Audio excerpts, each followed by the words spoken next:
আসসালামু আলাইকুম। কী অবস্থা সবার? আশা করি অনেক বেশি ভালো আছেন। আপনাদের দয়ায় আমি ভালো আছি। আপনারা দেখছেন সিফাত এগ্রো, আপনাদের সাথে আছি আমি সিফাত।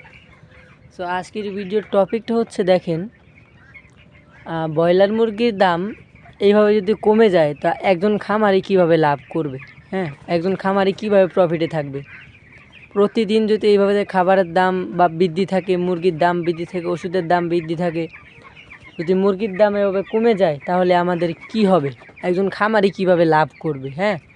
তো আজকের ভিডিওটা আপনারা মনোযোগ সহকারে শুনবেন। আজকের ভিডিওতে আমি আপনাদের বলবো আমাদের কি করণীয়। আমাদের ভোক্তা অধিদপ্তর, আমাদের যে ওয়েবসাইট, তাদের যে ওয়েবসাইট আছে, ওয়েবসাইটে আমাদের আপিল করতে হবে। ওইখানে আমাদের রেজিস্ট্রেশন করতে হবে, একটা ফর্ম জমা দিতে হবে। তো ওই ফর্মটা কিভাবে জমা দিবেন আমি আজকে আপনাদেরকে বলে দিব, একদম সঠিকভাবে বলে দেবো যে কীভাবে জমা দিবেন, কি করবেন, কি করতে হবে আমি আজকে আপনাদেরকে বলে দিচ্ছি। দেখেন, তো বিষয়টা হচ্ছে কি, আমাদের দাবি থাকবে হচ্ছে আমাদের মুরগির দাম কমানোর দরকার নেই, মুরগির দাম যা থাকে থাকুক। আমাদের দাবি থাকবে হচ্ছে আপনাদের ব্রয়লার মুরগির বাচ্চার দাম কমাই দিতে হবে, ফিডের দাম কমাই দিতে হবে, ওষুধের দাম কমাতে হবে, ঠিক আছে? তাহলে একজন ব্যবসায়ী, একজন খামারি লাভবান হবে, নাহলে ভাই লাভবান কোনো দিন হতে পারবে না। তো আমার এই ভিডিওটার ডেসক্রিপশন বক্সে আপনারা পেয়ে যাবেন ওই ওয়েবসাইটের লিঙ্ক। প্রথমে আপনাদের একটা নাম্বার চাইবে, নাম্বারটা দিবেন। তারপরে আপনাদের আপনার ফুল নাম চাইবে, ফুল নাম দেওয়ার পরে আপনার বাবার নাম চাইবে, আপনার মায়ের নাম চাইবে। তারপরে আপনার ভোটার আইডি কার্ড আছে, ভোটার আইডি কার্ডের নাম্বার চাইবে।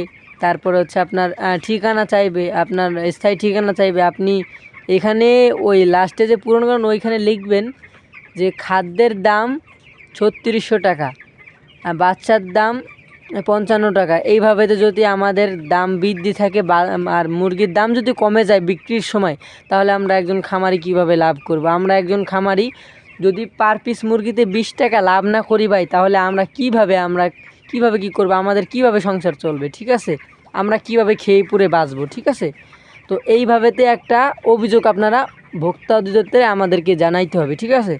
তো আমাদের সবাইকে মিলে এই কাজটা করতে হবে, ঠিক আছে? আমি একা না, আপনারা সবাই মিলে এই কাজটা করবেন, ঠিক আছে? তো এই ভিডিওর ডেসক্রিপশন বক্সে আমি ওই লিঙ্ক দিয়ে দেবো, ওই ওয়েবসাইটের লিঙ্ক দিব। আপনারা সবাই যাবেন, যে আবেদন করবেন, আর দেখা যাক আমাদের কি হয় আবেদন করার পরে, ঠিক আছে? তো আজকের ভিডিওটা এই পর্যন্তই, ভিডিওটা বেশি বাড়াবো না। আশা করি আপনারা বুঝতে পারছেন। আপনারা সঠিকভাবে ফর্মটা ফিল আপ করেন, আশা করি সমাধান আমরা পেয়ে যাব। তো সবাই ভালো থাকবেন, সুস্থ থাকবেন। আল্লাহ হাফেজ।